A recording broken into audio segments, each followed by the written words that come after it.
तुए देवी मैया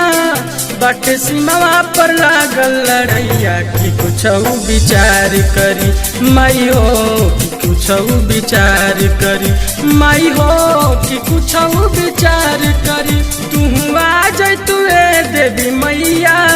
बट सीमा पर लागल लड़ैया कि कुछ विचार करी माई हो कि कुछ विचार करी माई हो कि कुछ विचार करे।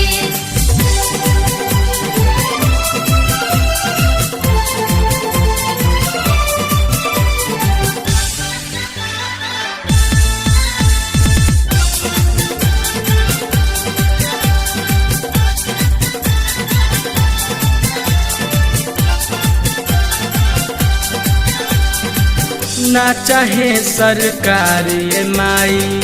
लागे फिर लड़ैया हो यही के फायदा उठाई दुश्मन लेताई अंगड़ैया हो ना चाहे सरकार ये माई लागे फिर लड़ैया हो यही के फायदा उठाई दुश्मन लेताई अंगड़ैया हो अपन शक्ति हो तू ही देखावा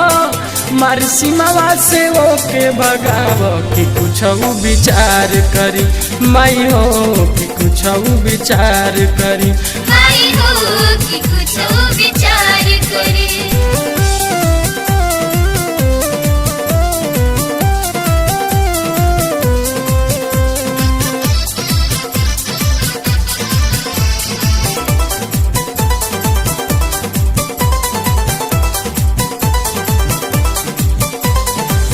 होता अत्याचार बड़ा रोज ले ली अवतार माई भैले जो शहीद जवानवा करी कुछ विचार माई। अलाप डिजिटल रिकॉर्डिंग स्टूडियो बक्सर। होता अत्याचार बड़ा रोज ले ली अवतार माई भैले जो शहीद जवानवा करी कुछ विचार माई ओके खुनावा के आसुरवाई चना नकिया से ओके खियाई कि कुछ विचार करी माई हो कि कुछ विचार करी माई हो कि कुछ विचार करे।